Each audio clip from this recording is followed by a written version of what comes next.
आप सभी का एनएच एकेडमी में मैं नासिर हुसैन आप सबका वेलकम करता हूं। दोस्तों, आज हम लोग जो समझने की जो कोशिश करेंगे वो रहेगा कि राष्ट्रपति का चुनाव कैसे होता है। How the president is elected, कि राष्ट्रपति का इलेक्शन कैसे होता है, किस हिसाब से जो राष्ट्रपति को चुना जाता है। तो इसको समझने के लिए हमें चार मेन पॉइंट है, हमें उसको समझना पड़ेगा। सबसे पहले हमें समझना पड़ेगा कि संवैधानिक और कानूनी प्रावधान क्या है, कि किस हिसाब से राष्ट्रपति को चुना जा सकता है। Constitutional and the legal provisions क्या है, उसके मुताबिक हम लोग देखेंगे। फिर उसका तरीका क्या क्या है, फिर हम लोग देखेंगे। सेकंड में है कि अप्रत्यक्ष चुनाव और निर्वाचक मंडल, मतलब indirect elections and electoral college, मतलब इनडायरेक्ट इलेक्शन होता है एंड इलेक्टोरल कॉलेज का या फिर निर्वाचक मंडल में कौन कौन मेंबर्स होता है, इसके बारे में डिटेल से हम लोग आगे बात करेंगे। और नेक्स्ट है कि चुनाव की विधि, मेथड ऑफ इलेक्शन, इलेक्शन कैसे होता है, प्रोसेस क्या है, हम लोग उसको समझने की कोशिश करेंगे। इन सारे पॉइंट्स को देखेंगे तभी हम बेहतर ढंग से समझ पाएंगे कि राष्ट्रपति का चुनाव कैसे होता है। जीत के लिए कितने वोटों की आवश्यकता होती है, कि मतलब कितने वोट्स मिलेंगे राष्ट्रपति जी को, जिसके वजह से ये क्या होता है कि उसे जीत हासिल मिलती है या फिर वो राष्ट्रपति के पद पर ग्रहण कर सकते हैं। How many votes are needed to win, तो कितने जीत के लिए चाहिए। अब हम लोग वन बाय वन को समझते हैं। सबसे पहला है संवैधानिक और कानूनी प्रावधान क्या है, कि कॉन्स्टिट्यूशनल एंड लीगल प्रोविजंस में सबसे हम देखेंगे कि ये आर्टिकल 54 से लेकर के 58 तक, आर्टिकल 54 से लेकर के आर्टिकल 58 तक जो संविधान में जो अनुच्छेद है, आर्टिकल्स है, ये राष्ट्रपति जी के बारे में दिया हुआ है। पहले बात यह है, अनुच्छेद 54 में या फिर आर्टिकल 54 में कहा गया है कि मतदान कौन करेगा, कि इसका मतलब यह है कि वोट कौन करेगा, कौन कर सकता है। इसमें आम इंसान वोट नहीं करता है, ये जो है एमएलए एमपी इनके वोट से होता है। इसमें जो आम लोग हैं, जैसे हम और आप हैं, इसको वोट नहीं कर सकते। तो राष्ट्रपति को जो वोट जो करते हैं एमएलए एमपी लोग करते हैं। आगे अनुच्छेद 55 में या फिर आर्टिकल 55 में जो दिया गया है, जरा हम उसको समझते हैं। कि 55 में दिया हुआ है कि चुनाव के विधि, मेथड ऑफ इलेक्शंस कैसे होगा। तो आप सब जानते हैं कि जो राष्ट्रपति का इलेक्शन होता है इनडायरेक्ट होता है। डायरेक्ट और इनडायरेक्ट का मतलब यहां पर यह है कि जो हम लोग एमएलए एमपीज को जो वोट देते हैं वो डायरेक्ट इलेक्शन बोलते हैं, और इनडायरेक्ट इलेक्शन वो सारे हैं जिसे एमपीज और एमएलए करते हैं, जैसे कि हमारे किसके, राष्ट्रपति के लिए, याद रखेगा। अब यहां पर हुआ है कि आर्टिकल 56 में दिया हुआ है कि पद का कार्यकाल या फिर टर्म ऑफ ऑफिस की कितने साल के लिए राष्ट्रपति जो है, राष्ट्रपति का पोस्ट होता है। जैसे एमएलए एमपीज का जो होता है 5 साल, उसी हिसाब से राष्ट्रपति जी का भी क्या है, 5 साल इसका टर्म ऑफ ऑफिस है, मतलब कार्यकाल 5 साल का होता है। जिस वक्त मैं वीडियो में रिकॉर्ड कर रहा हूं तो इस टाइम पे 2017 में श्री रामनाथ कोविंद जी हमारे देश के 25 जुलाई 2017 को देश के राष्ट्रपति बने थे रामनाथ कोविंद। आज जो है 2022 है, और 2022 में ही इलेक्शंस, जो प्रेसिडेंट का जो इलेक्शंस है वो जुलाई मंथ में ही होने वाला है 2022 को, क्योंकि 2017 में बने थे, 2022 में 5 साल हो गए, इसी 5 साल इसका कार्यकाल होता है। अनुच्छेद 57 में आर्टिकल 57 में पुनर्निर्वाचन के लिए पात्रता या फिर एलिजिबिलिटी फॉर द री इलेक्शन, किसी वजह से अगर राष्ट्रपति को कुछ हो जाता है या फिर कोई और चीज होता है, जब री इलेक्शंस की बारी जब आती है, तो ये आर्टिकल 57 में इसके बारे में दिया हो गया है। और अनुच्छेद 58 या फिर आर्टिकल 58 में चुनाव के लिए योग्यता या फिर क्वालिफिकेशन फॉर द इलेक्शंस, की कौन किसके पास क्या क्वालिफिकेशंस होगा राष्ट्रपति बनने के लिए। अब हम लोग आगे देखते हैं। एक आया था कि राष्ट्रपति चुनाव अधिनियम 1952, प्रेसिडेंट इलेक्शन एक्ट 1952, इन्हीं के तहत जब हमारे देश जब आजाद हुआ तो उस टाइम जो हमारे जनरल इलेक्शन पहली बार हुआ था 1951 से लेकर 1952 तक हुआ था। तो उसी में ही जो संविधान बनाने वाले जो लोग थे, उन लोगों का मन में मंशा है कि नहीं, राष्ट्रपति के जो इलेक्शन जो होगा किसके तहत होगा, इसके बारे में भी कहा 1952 में एक अधिनियम या फिर एक एक्ट बना, कानून बना, जिसके तहत राष्ट्रपति का इलेक्शन इनडायरेक्टली होता है। अब हम लोग आगे बढ़ते हैं। इसी अधिनियम 1952 या फिर एक्ट 1952 के तहत चुनाव आयोग द्वारा आयोजित किया जाता है। इसका मतलब जो इसका इलेक्शन जो होता है राष्ट्रपति का, ये कौन इलेक्शन कमीशन कराता है। जैसे एमएलए एमपी का इलेक्शन भारत का जो चुनाव आयोग है या फिर इलेक्शन कमीशन है, ये किसका, राष्ट्रपति का भी चुनाव कराता है। अब देखते हैं, ये 50 मतलब 50 प्रस्तावकों या फिर प्रोपोनेंट्स या फिर प्रस्तावकों या फिर आपको याद रखना है कि राष्ट्रपति चुनाव के लिए 50 लोग प्रस्तावकों होना चाहिए या फिर प्रोपोनेंट्स होना चाहिए और 50 लोग समर्थक या फिर उसके सपोर्टर्स में होना चाहिए। मतलब 50-50 के बारे में बात कर रहा है।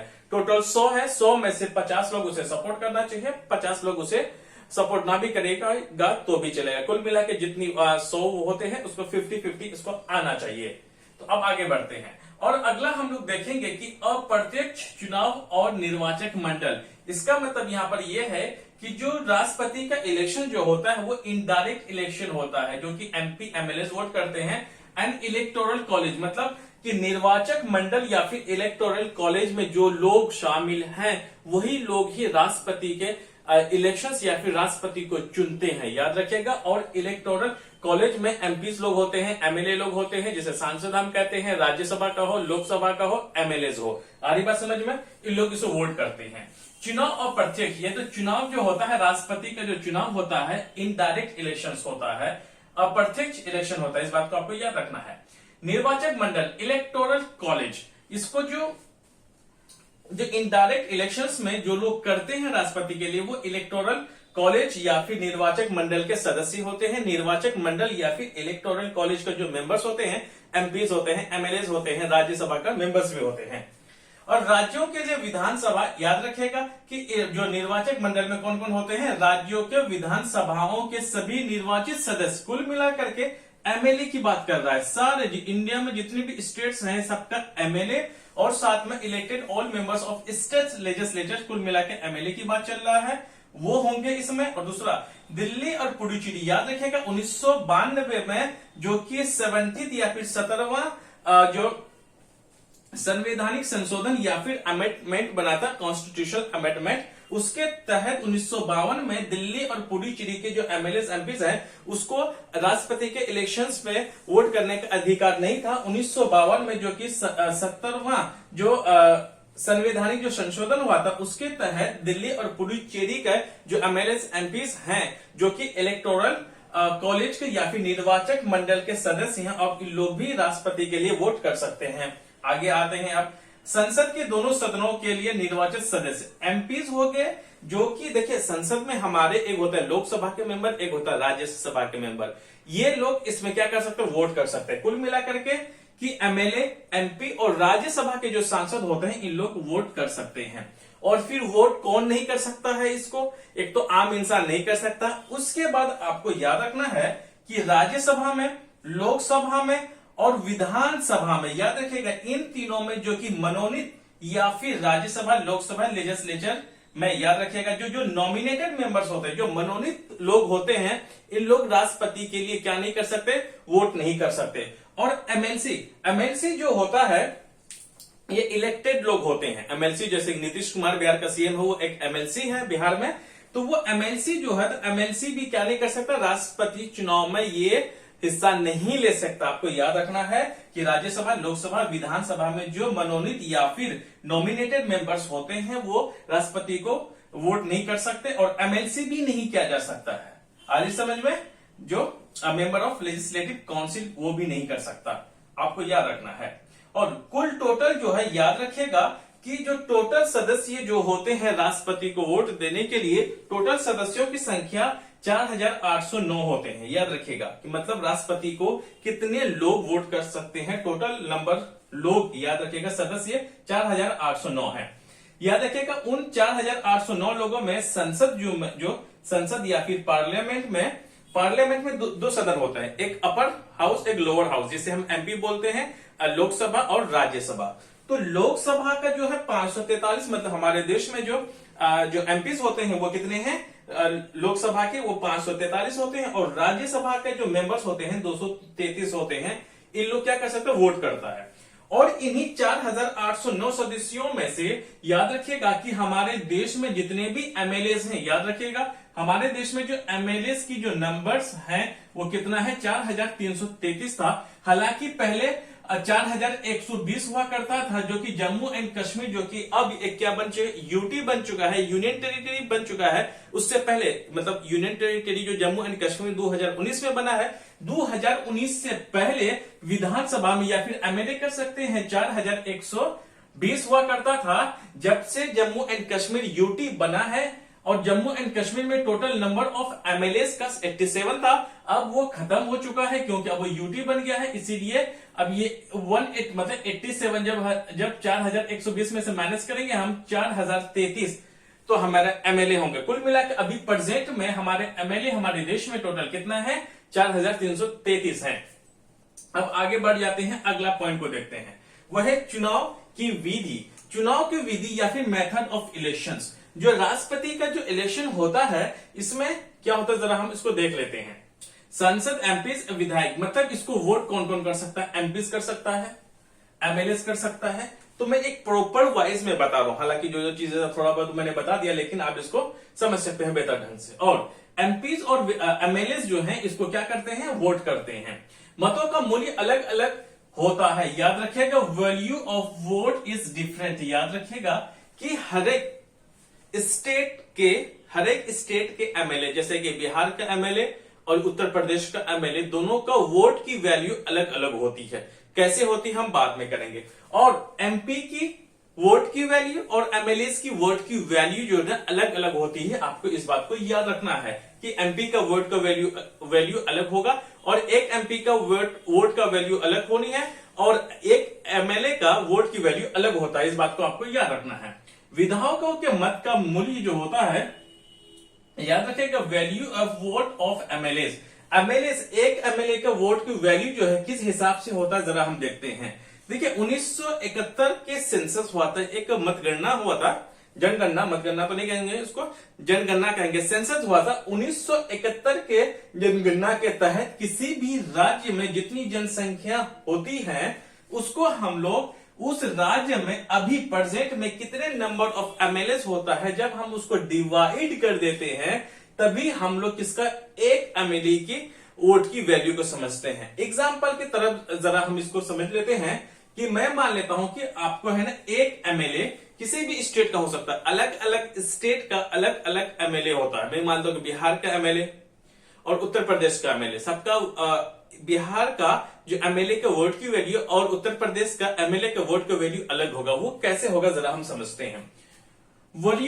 Value of the vote of N MLA. एक एमएलए का अगर हमको समझना है तो टोटल नंबर ऑफ पॉपुलेशन, मतलब मैं एग्जांपल के तौर पर मैं ले रहा हूं, जैसे कि बिहार है, बिहार का टोटल नंबर ऑफ पॉपुलेशन को लेंगे और अपॉन में टोटल नंबर ऑफ एमएलए, कोई भी पार्टी हो, इससे कोई मतलब नहीं है, टोटल 243 है तो 243 या फिर बिहार में जितने नंबर ऑफ एमएलए होंगे उसको डिवाइड कर देंगे, जितना आएगा फिर उसको हम 1000 से डिवाइड कर देंगे, तभी हमें एक जो एमएलए की वोट की वैल्यू आएगी। इसकी बात को आपको समझना है। प्रत्येक राज्य के एमएलए का मत का वैल्यू अलग अलग होता है। याद रखेगा कि जैसे कि हम लोग एग्जाम्पल लेकर समझने की कोशिश करेंगे कि हर एक राज्य का एमएलए का वोट का वैल्यू अलग होता है। The value of vote of each state is different, मतलब अलग अलग स्टेट्स की जो एमएलए होते हैं उसकी वैल्यू क्या होती है, अलग अलग होती है। एग्जाम्पल के तौर पर अगर मैं लेना चाहूंगा यहां पर कि यूपी में टोटल जो 208 एक एमएलए की वैल्यू है, मतलब वोट है एक एमएलए की, कितना 208 है। उसी हिसाब से अगर सिक्किम की अगर मैं बात करूं तो सिक्किम में, एग्जाम्पल में ले रहा हूं, सिक्किम में एक एमएलए की वोट की वैल्यू कितनी है, 7 है। इस बात को याद रखेगा क्योंकि सबसे ज्यादा डेंस पॉपुलेशन पूरे भारत में, सबसे ज्यादा पॉपुलेशन कहां, उत्तर प्रदेश में है। और सबसे कम अगर नंबर ऑफ अगर मैं बात करूं कि एक एमएलए की वैल्यू अगर कम है, सबसे ज्यादा सिक्किम में है। तो याद रखिएगा जिस राज्य में ज्यादा पॉपुलेशन होगा तो उसका वोट की वैल्यू, एक एमएलए की वैल्यू उतनी ज्यादा होगी। जिस राज्य में एमएलए की वैल्यू या फिर पॉपुलेशन अगर कम हो तो उस राज्य की एमएलए की वैल्यू कम होगी। वो कैसे जरा समझते हैं। यूपी में अगर मैं देखूं टोटल एमएलए कितने हैं, 403 है। सिक्किम में अगर हम लोग देख लें टोटल एमएलए 32 है। देखिए कितना बहुत फर्क है, बहुत फर्क है। तो याद रखिएगा निर्वाचक मंडल या फिर इलेक्टोरल कॉलेज में, अगर मैं उत्तर प्रदेश की मैं बात करूं, किसका है, उत्तर प्रदेश, इलेक्टोरल कॉलेज या फिर निर्वाचक मंडल उत्तर प्रदेश का अगर हम लोग 208 एक एमएलए की वोट की वैल्यू है और टोटल नंबर एमएलए 403 है, जब हम इसे मल्टीपल करेंगे तो 83,424 वोट्स होंगे। इस बात को याद रखना है। उसी हिसाब से अगर हम सिक्किम का लेंगे, सिक्किम का निर्वाचक मंडल या फिर इलेक्टोरल कॉलेज में जो वोट की वैल्यू होगी एमएलए की, क्योंकि टोटल साथी क्या है, एमएलए है और एक एमएलए की वोट की वैल्यू 32 है, जब हम दोनों को मल्टीपल करेंगे 224 वोट से ही होगा। देख कितना फर्क पड़ गया ना, बहुत फर्क पड़ गया, क्योंकि यहाँ पे एमएलए ज्यादा है इसलिए एमएलए की वोट की वैल्यू ज्यादा है, और सिक्किम में एमएलए कम है, एमएलए की वोट की वैल्यू कम है। एग्जाम्पल लिए ऐसे आप किसी भी स्टेट का निकाल सकते हैं।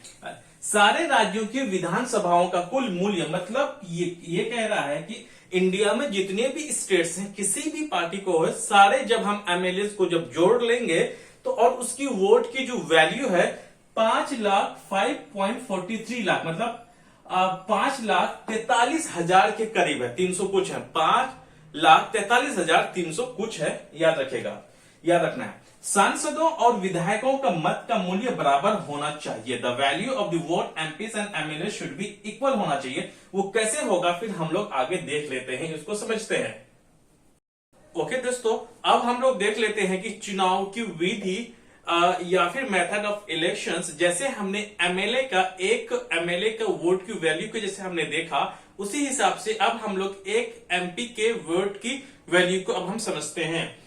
The value of vote of an MP की, एक एमपी का जो वोट की वैल्यू कितनी होती है उसको समझते हैं कि total value of vote of all MLA, मतलब भारत में जितने भी एमएलए हैं, सारे एमएलए का वोट की वैल्यू, याद रखना है, वोट की वैल्यू को जोड़ दो, और हमारे देश में जितने टोटल नंबर ऑफ एमपीज हैं राज्यसभा और लोकसभा का, याद रखिएगा, राज्यसभा और लोकसभा का दोनों का एमपीज को आप जोड़ दो तो डिवाइड कर दोगे, जितनी वैल्यू आएगी वो आएगी एक एमपी की वोट की वैल्यू।